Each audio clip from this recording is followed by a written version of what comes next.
Baik, selamat pagi Ibu, selamat pagi teman-teman.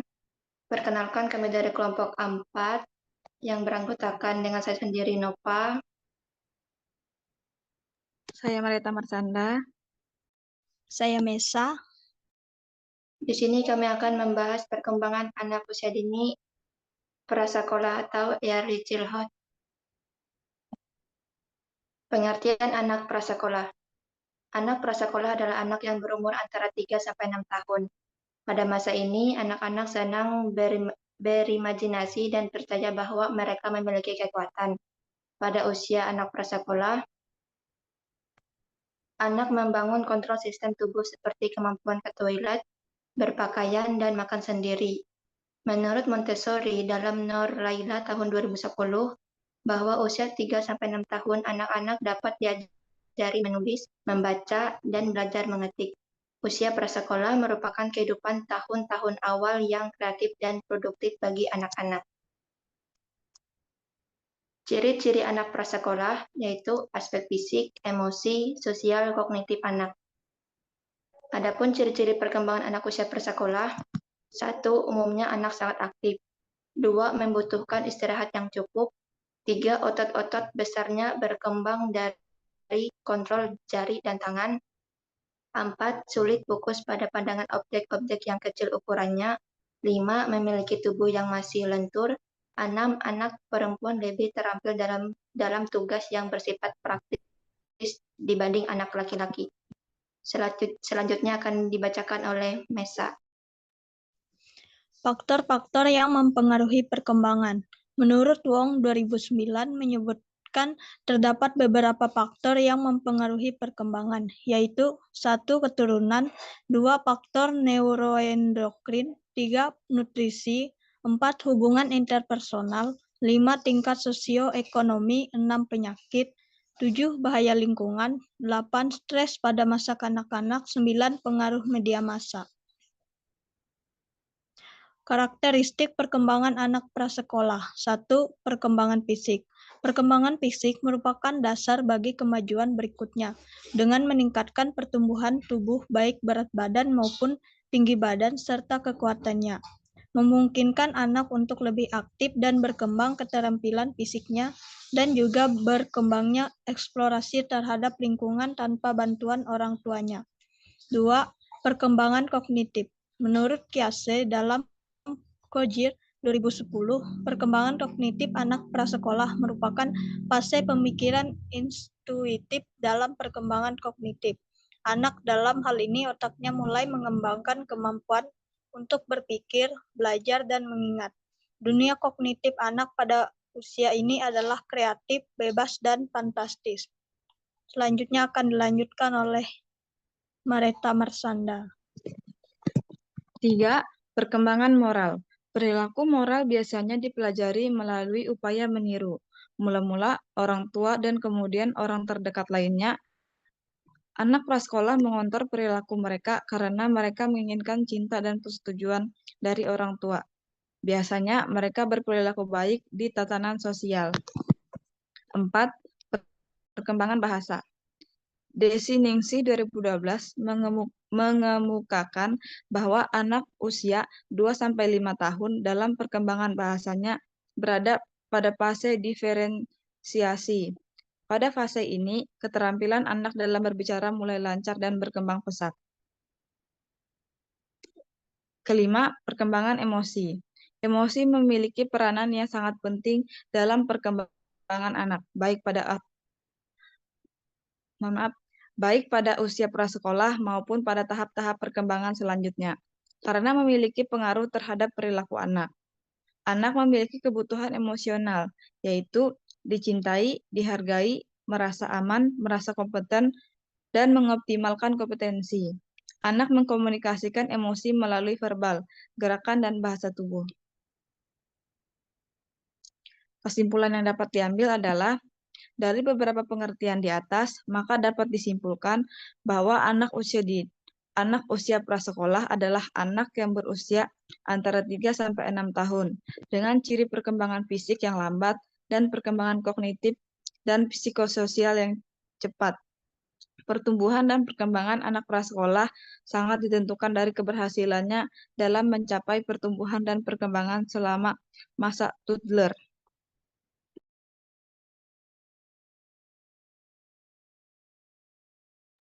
Sekian dari presentasi kami. Kita lanjut, tadi udah presentasi dari teman kalian Nova DKK.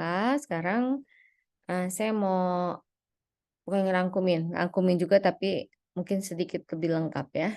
Tapi tetap kalau mau lebih lengkap lagi kalian cari tahu sendiri, cari buku, kan bukunya udah sebagian dari 5 buku saya pinjemin, kalau mau baca dari situ silahkan.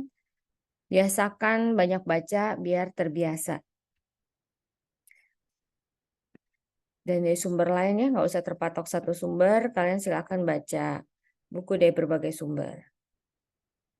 Nah, ini yang tadi saya bilang, anak prasekolah atau early itu 3-6 menurut Papalia Olds-Feldman. Nah, nanti kalian mungkin akan ketemu buku perkembangan lain yang bilang kalau anak prasekolah itu anak 3-4 atau 4-5 atau 5-6 ya nggak apa-apa aja. Yang penting kamu kalau mau dipakai teori itu kamu tinggal cantumkan menurut siapa ya. Jadi kalau ditanya benar mana, ya nggak ada yang benar dan salah. Yang penting kamu karena lagi belajar, kamu pakai referensinya siapa. Itu aja. Yang penting makanya pentingnya daftar pustaka. Apalagi nanti ketika kamu ngerjakan CBL kan, jangan lupa untuk kutip dari mana kamu harus dicatat. Mereka biasa mengikuti program prasekolah dan kindergarten atau TK. Sedangkan di Indonesia ada 3-5 tahun tuh penitipan anak, TPA kelompok bermain usia 3, 4-6 biasanya mengikuti program TK. Perkembangan fisiknya. Saat anak mencapai tahapan prasekolah, usia 3-6 tahun ada ciri yang jelas berbeda antara anak usia bayi dan anak prasekolah.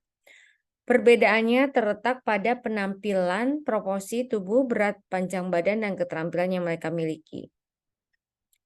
Dibandingkan masa sebelumnya, pada masa ini tingkat kecepatan pertumbuhan fisik mulai menurun. Proporsi tubuh terus berubah, keterampilan fisik meningkat secara cepat yang memungkinkan anak semakin terampil dan memenuhi kebutuhan-kebutuhannya dan mengatasi lingkungan fisiknya.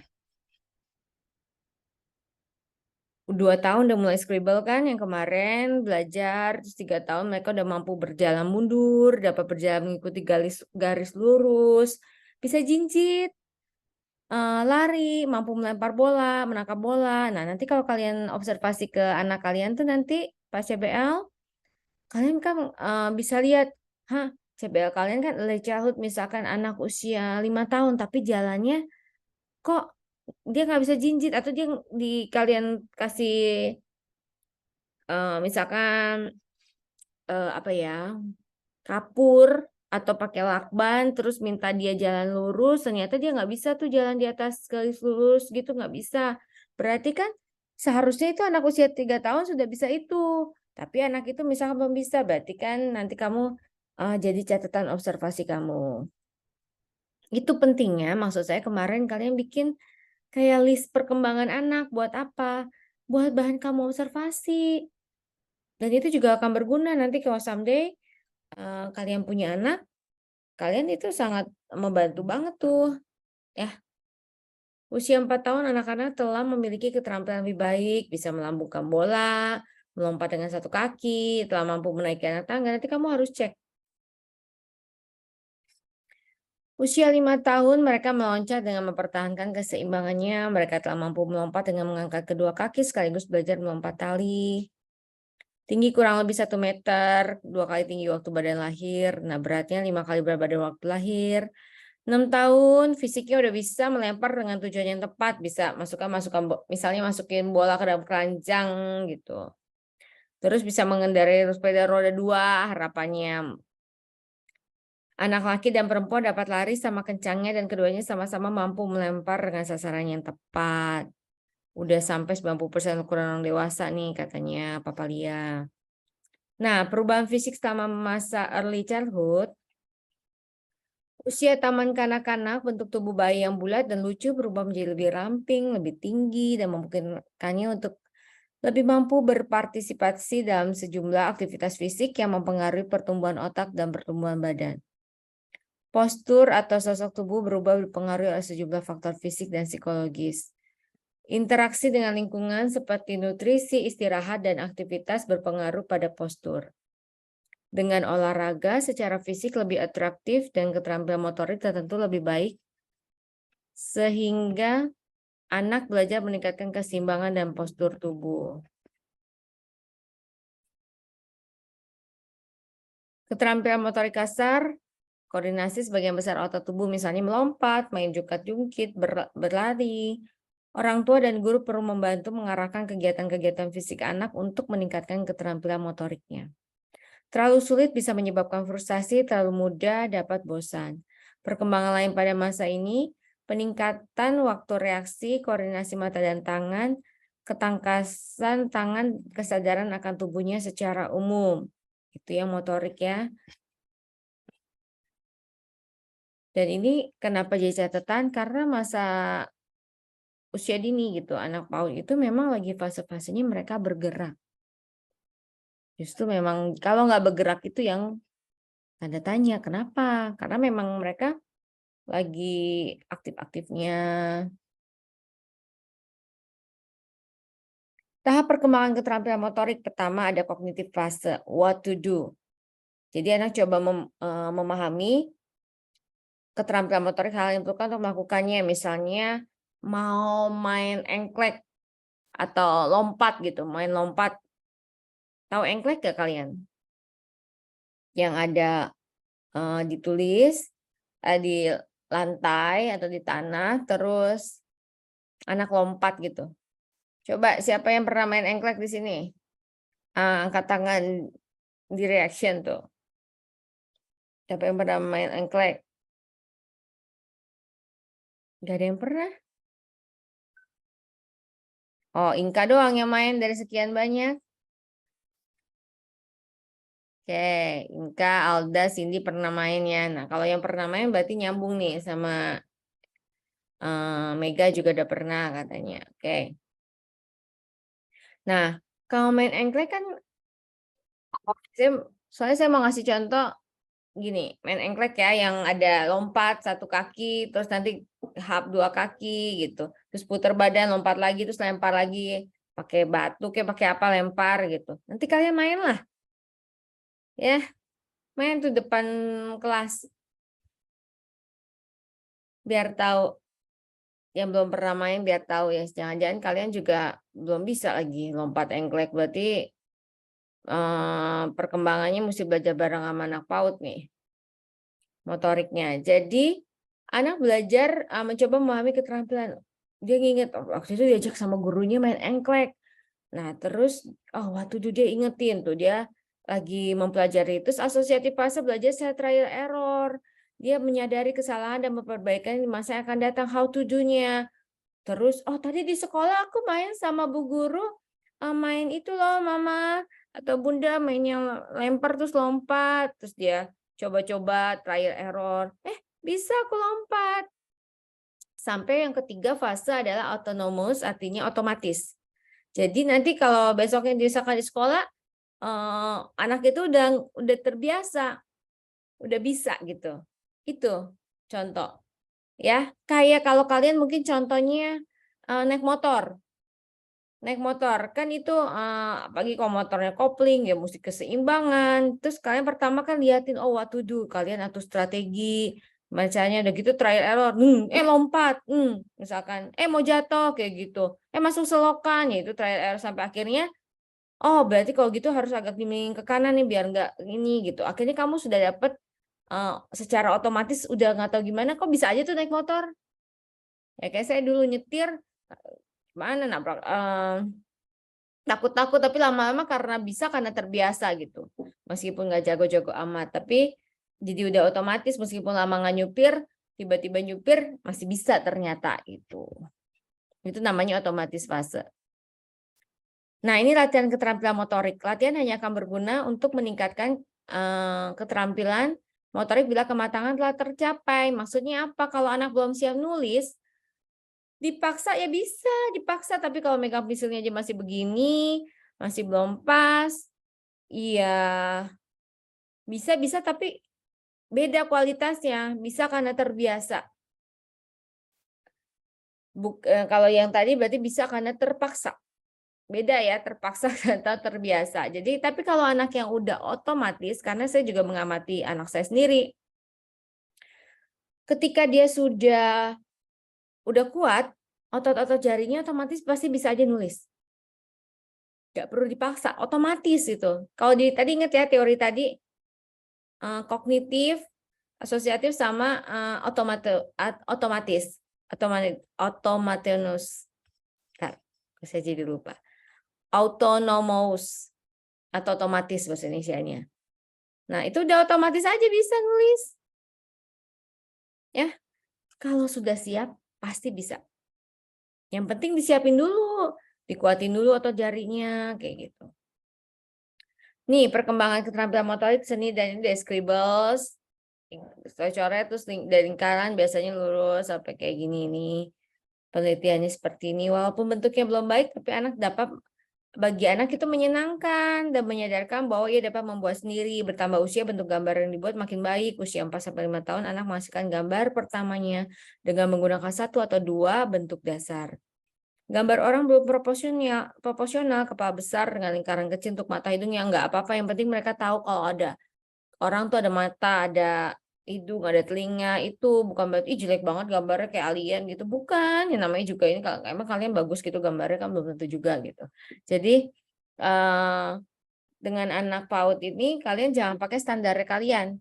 Tapi kalian harus menempatkan diri kalian di posisi mereka. Petunjuk untuk membantu meningkatkan keterampilan motorik.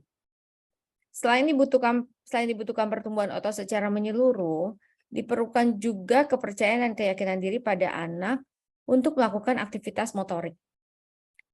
Bantuan orang tua diperlukan antara lain menyediakan fasilitas dan sarana lingkungan bermain yang memungkinkan anak berlatih motoriknya, hindari membanding-bandingkan anak karena dapat menimbulkan perasaan cemas pada perkembangan keterampilan motoriknya, misalkan kok nggak secepat teman-temannya, kayak gitu. Ingat bahwa keberhasilan dalam satu keterampilan motorik tidak otomatis, tapi tadi ada prosesnya dan menyebabkan keterampilan pada satu aktivitas motorik lain. Ya tadi contohnya, apa sih hubungannya menulis sama harus main seimbang gitu? Logikanya gini, kalau anak belum seimbang, duduk aja masih jatuh, duduk aja, gimana dia mau nulis? Makanya Tuhan menciptakan semuanya itu udah ada manual booknya gitu. Sudah ada ya kayak orang pertama nggak langsung lahir kan nggak langsung mama papa enggak kan ya nangis dulu terus kayak kemarin kita udah belajar kan tahapan-tahapannya dia cooing terus dia babbling sampai dia bisa satu kata dan seterusnya sama nanti juga anak ya harus sabar dan menghadapi anak-anak untuk mencapai keterampilan motorik butuh waktu dan usaha jadi orang tua kan pengennya pasti fokusnya anak ini early childhood itu bisa nulis, pengen cepet-cepet kayaknya bangga kok anaknya cepet-cepet bisa baca nulis berhitung gitu kan. Ya, ketika kalian akan jadi guru pasti akan menghadapi itu ya ingat jangan sampai nanti kalian mau diatur demi untuk jadi menghalalkan segala cara dengan menzolimi anak. Anak belum siap dipaksa untuk nulis, anak belum siap dipaksa untuk baca, anak belum siap dipaksa untuk berhitung. Kalau fondasinya awalnya kuat, pasti anaknya itu otomatis bisa. Percaya itu. Yang penting tetap distimulasi. Itu kuncinya ya. Terus ciri fisik anak prasekolah ini bisa dibaca ya. Aktif, akan berbagai kegiatan atau besar pada anak prasekolah lebih berkembang. Koordinasi tangan matanya masih kurang sempurna. Anak laki lebih besar, anak perempuan lebih terampil dan tugas yang bersifat praktis. Biasanya motorik halus tuh cewek lebih leken gitu. Seperti ini, tapi kalau anak laki-laki biasanya otot kasarnya. Tapi nggak boleh dikritik. Setiap anak unik, jauhkanlah dari sikap membandingkan. Ini yang dari tadi saya ulang-ulang, jangan pernah banding-bandingin anak karena setiap anak unik. Kalian sendiri nggak senang kan dibanding-bandingin? Saya juga nggak senang dibanding-bandingin. Ya apalagi anak kecil. Perkembangan kognitif. Kognitif seringkali diartikan sebagai kecerdasan atau berpikir. Perkembangan kognitif menyatakan dengan pertumbuhan kemampuan merancang, mengingat, dan mencari penyelesaian masalah. Perkembangan bahasa lisan mempengaruhi perkembangan kemampuan kognitif anak. Perkembangan kognitif juga memungkinkan anak prasekolah mampu berpikir secara kualitatif, yaitu konsep-konsep lebih halus dan terelaborasi. Keterbatasan pada masa ini adalah bahwa proses mental sebagian besar didasari proses persepsi dari apa yang dilihatnya dan apa yang logis atau sesuai logika. Ya, ingat ya, apa sensori motorik 0-2 tahun. Terus sebagian masuk dalam praoperasional 2-7 tahun.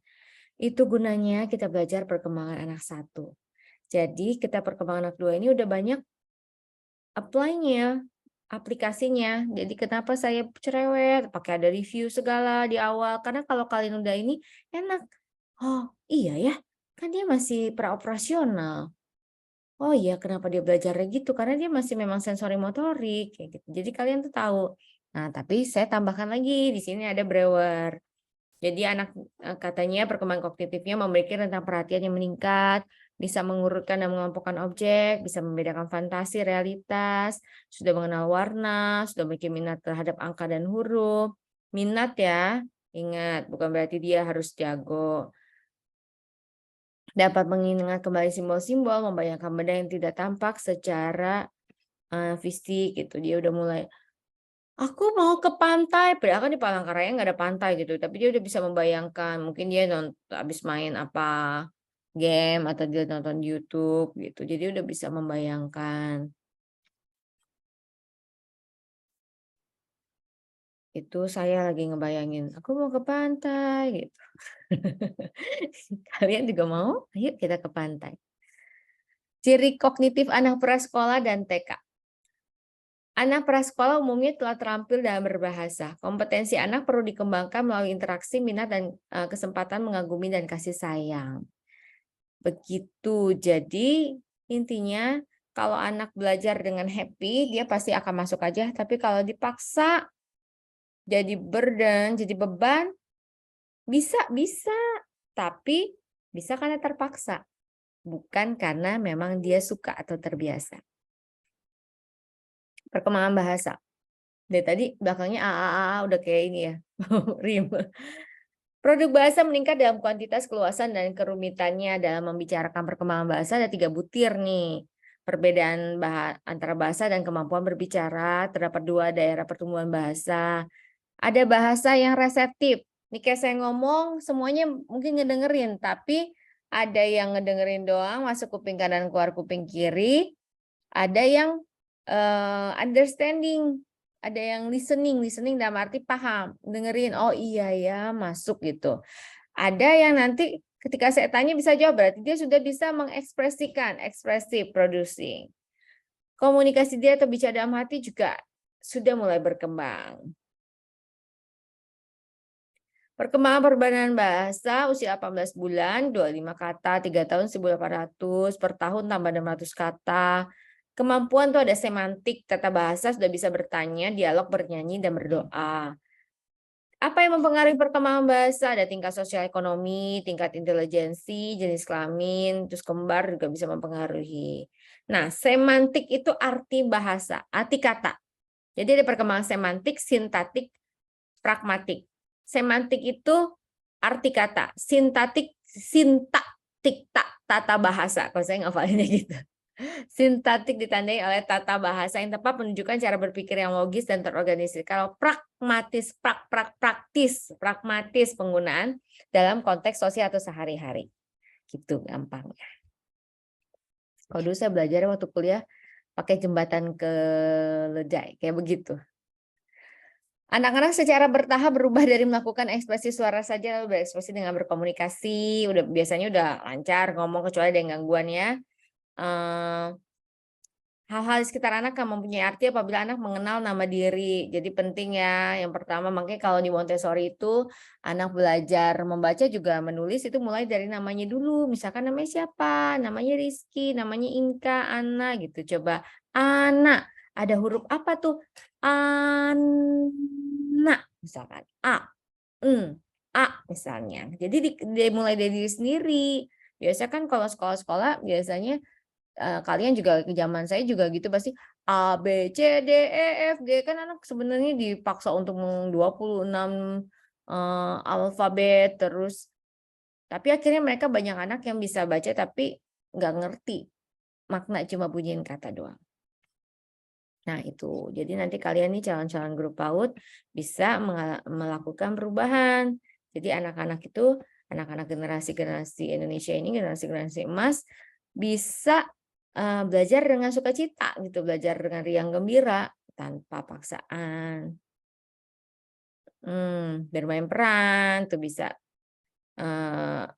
Bahasa itu nggak cuma bahasa lisan, tapi kan bisa diekspresikan dalam bentuk seni kayak gitu. Tulisan, perkembangan sosioemosional. Ini Erik Erikson. Nah, ini nih, tadi saya udah keburu dibuka. Mesti saya tanya dulu ya, masuk apa. Inisiatif versus guilt, rasa bersalah itu 4 sampai 5 tahun. Jadi apa di sini? Anak udah mulai mau mandiri, mau apa ya, mau semuanya coba inisiatif sendiri. Aku mau pakai itu, aku mau itu. Biasanya anak mulai begitu tuh. Perkembangan sosial, perkembangan tingkah laku anak dalam menyesuaikan diri dengan aturan-aturan yang berlaku di dalam masyarakat di mana anak berada. Masa ini anak memperluas cakrawala lingkungan sosial, mempertinggi kemandirian sehingga terlibat dalam lingkungan dan situasi sosial bersama peers atau kawan sebaya dan orang dewasa. Kemampuan sosialisasi anak adalah hasil belajar. Itu semuanya itu bisa dipelajari dan kalau lingkungannya mendukung. Ciri sosial anak prasekolah dan TK itu memiliki 1 atau 2 sahabat. Tapi itu bisa berubah-ubah. Kan masih maunya dia. Namanya juga anak-anak. Kalian juga gitu kan? Hari ini main sama B, besok main sama A gitu. Apalagi anak-anak. Ya.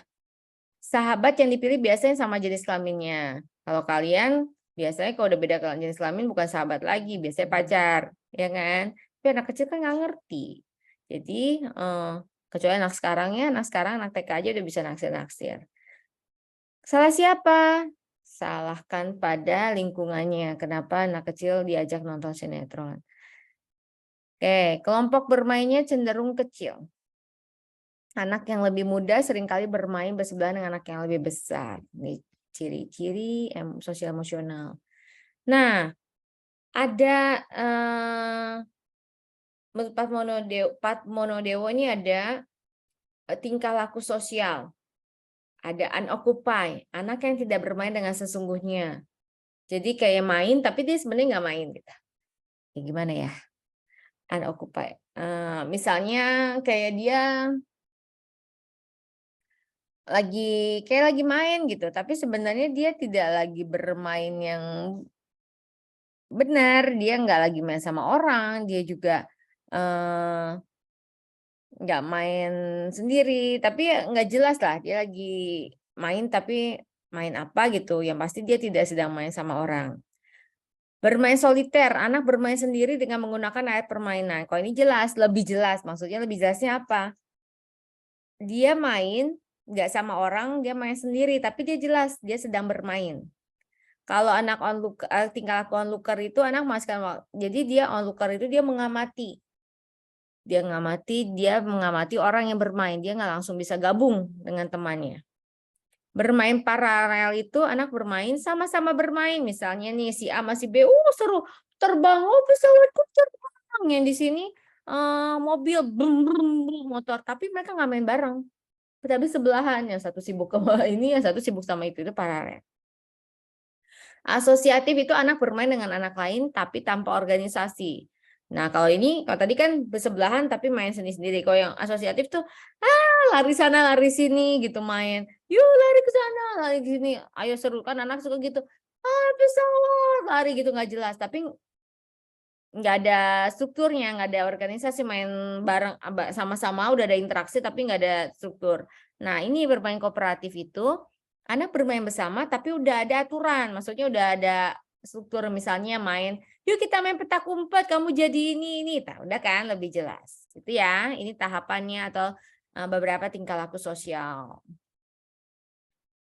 Nah, menurut Rubin dalam Pat Monodewo, dia melakukan pengamatan ya, penelitian dia di kelompok, terus dia kelompokin kegiatan bermain bebas anak prasekolah yang bukan dengan kelas sosial dan kognitif anak, yaitu ada permainan fungsional, konstruktif, dramatik, dan bermain dengan menggunakan aturan. Perselisihan sering terjadi, tetapi sebentar kemudian mereka telah berbaik kembali.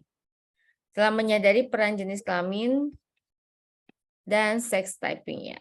Jadi dia udah mulai tahu, aku perempuan, makanya jangan dibohong-bohongin anak umur segini. Dibohonginnya apa? Misalnya anak laki-laki dibilang penisnya burung gitu. Anak saya nggak pernah bohongin. Penis, vagina, ngomong apa adanya. Tapi ketika dia ke Bandung, dia ketemu temennya bilang kalau penis itu pakai bahasa Inggris terus ngomongnya Venus. Jadi setiap kali ada kata-kata dia baca tuh dia, anak saya si yang kecil tuh jadi teringat, dia selalu ketawa. Mami, Venus yang kata ini katanya gitu. Nah itu baru begitu. Jadi kalau lagi baca planet Venus atau ada kemarin dia ikut lomba terus ada Venusnya juga gitu, ada kata Venus, itu asosiasinya langsung teringat dengan penis, bahasanya Venus gitu. Jadi bayangkan kalau anak-anak kita penis dibilang burung. Terus lagi belajar tema binatang. Tema binatang, subtemanya burung. Apa enggak geli sendiri mereka cekikikan? Ih, bunda jorok. Jorok apa bundanya bingung gitu. Karena di rumah tambinya atau orang tuanya nggak pernah bilang, maksudnya ngebohongin, maksudnya supaya tabu kali ya, atau nggak enak ngomongnya. Akhirnya sepanjang pelajaran dia cekikan sendiri karena geli, karena di otak dia asosiasi burung itu adalah tempat pipisnya dia, alat kelaminnya dia. Bayang dong, suka rancu kan orang teh gitu. Suka bingung. Terus kalau anak perempuan dibilang apem, terus dia ke pasar beli kue apem, terus dia cekikan sendiri. Kenapa? Karena aku makan ituku gitu. Makanya jangan pernah bohongin anak. Tuh, saya nggak pernah bohongin anak aja masih ke ini juga tuh. Dia tahu dari temennya. Dan dia bisa cekikikan sendiri kalau dengar itu gitu. Karena dia langsung ingat. Dan ingat ya, dan nih perlu diperhatiin, yang kita sebagus apapun kasih, tetap aja biasanya yang jelek itu yang keinget. Ya kan? Kalian juga gitu pasti. Coba punya banyak pacar, yang paling diingat yang mana? Yang nyebelin kan? Nah, gitu. Biasanya yang jelek-jelek yang paling keinget biasanya, ya. Oke, perkembangan emosi. Anak-anak perlu dibantu dalam menjamin hubungan dengan lingkungannya agar mereka secara emosional dapat menyesuaikan diri, menemukan kepuasan dalam hidupnya, dan sehat secara fisik dan mental. Masing-masing anak menunjukkan ekspresi yang berbeda sesuai dengan suasana hati. Jadi kalau ini kenapa sih anaknya moody banget? Halo, kalian sendiri udah seumur segitu, ayo siapa yang nggak pernah nggak moody? Pasti pernah, apalagi kalau lagi PMS. Perempuan kan, ini perempuan semua nih. Biasanya moodnya up and down. Apalagi anak-anak. Jadi kalau ada anak-anak yang bisa moody, ya wajar. Itu didampingin, perlunya pendampingan. Dalam periode pas sekolah, anak dituntut untuk mampu menyesuaikan diri dengan berbagai orang dari berbagai tatanan, yaitu keluarga, sekolah, dan teman sebaya. Reaksi dan ekspresi emosi menjadi lebih terdiferensiasi. Terus ini ada ekspresinya itu ada emosi itu kayak fear, rasa takut. Meningkatnya imajinasi, kemudian meningkatkan fear. Apalagi kalau udah ada teman di sekolah yang bilang, aku nonton horor, ih serem gitu. Padahal dia nggak nonton, tapi dia ikutan ih gitu. Anak-anak emansipasi tingkat tinggi ya. Padahal dia nggak nonton, dia nggak tahu, di rumahnya nggak dikasih gadget misalnya, tapi ya temannya cerita dia ikut-ikutan lari, ikutan takut gitu. Terus akhirnya kalau mati lampu dia ketakutan, padahal di rumah nggak ada yang takut-takutin. Marah dan agresi, ada instrumental. Biasanya agresi instrumental tuh, aku mau makan, aku mau ini, biasanya kayak gitu. Hostile itu untuk melukai orang. Pelampiasan marah dan agresi dipengaruhi oleh seks, jenis kelamin di mana pria tampak lebih agresi karena lebih diterima, terus lingkungan rumah orang tua yang lebih agresif menjadi model bagi anak imitasi dari film. Ciri emosional anak prasekolah dan TK, cenderung untuk mengekspresikannya bebas terbuka. Iri hati pada anak prasekolah sering terjadi, mereka sering memperebutkan perhatian guru. Perkembangan moralnya secara bertahap seiring dengan perkembangan kognitif. Sudah memiliki dasar-dasar dari sikap moralitas terhadap kelompok sosialnya. Tingkah laku yang bermoral artinya tingkah laku yang sesuai dengan nilai-nilai moral yang ada dalam satu kelompok. Peran orang tua sangat besar dalam mendisiplinkan anak untuk berbuat baik. Pada usia 5-6, penanaman konsep-konsep moralitas pada anak ini mungkin mengalami kesulitan disebabkan karena sifat-sifat egoisme anak yang sedang menonjol pada masa ini. Gak apa-apa, wajar. Moral itu kan abstrak, karena kan masih praoperasional, jadi memang perlu diperkenalkan. Oke, selesai materi kita. Nanti kalian bisa ulangin lagi, dengerin lagi, pelajarin lagi. Kalau ada yang nggak ngerti boleh tanya ya.